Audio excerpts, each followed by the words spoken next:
ওগো শোনো না, দেখুন, তোমার মা ভাবে কি আমি ভিডিওটা খাবারে কিছু follow করুন। মিশাই। জানি না কি এইরকম কারণে আমার বৌমা রান্না টেস্টি হওয়ার জন্য উনি খুব হিংসে কাদের করছে। কাদের ঘরে আছে তারা জানাবেন। দাঁড়াও, এই দেখুন। খাবার কেউ খাবে না। আমি রান্নাঘরে সিসিটিভি ক্যামেরা লাগিয়েছি, কারণ আমার সন্দেহ যে বৌমা খাবার কিছু মেশায়।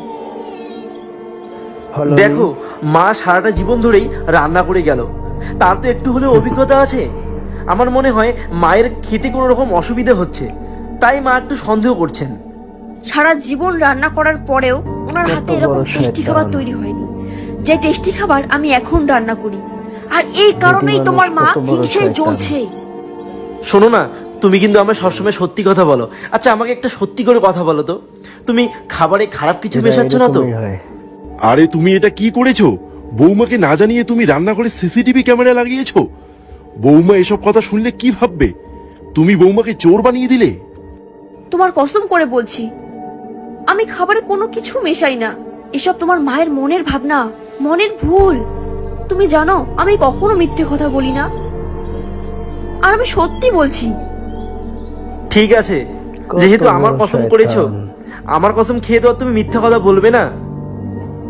আর তোমার উপর আমার বিশ্বাস আছে, মাকে আমি সব বুঝিয়ে বলবো। দেখো, আমি কত কিন্তু বড় যাচ্ছি শয়তান। সিসিটিভি ক্যামেরার তার কাটতে। বৌমা রান্নাঘরে কি করে আমার মনে হয় আমাদের জানার কোনো প্রয়োজন নেই। আর বৌমার উপর আমার পূর্ণ বিশ্বাস রয়েছে। হ্যালো মা, তোমার খাবার খেতে অনেক সমস্যা হচ্ছে আমি বুঝতে পারছি। আচ্ছা শোনো না, তুমি সিসিটিভি ক্যামেরায় কিছু দেখলে? রেকর্ডিংয়ে কি কিছু ধরা পড়েছে?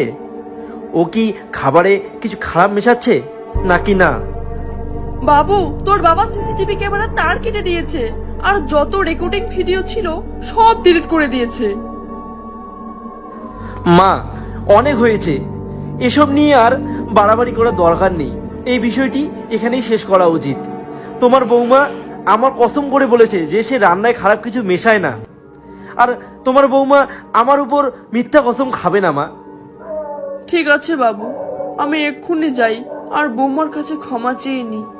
আসলে হয়তো আমি ভুল ছিলাম।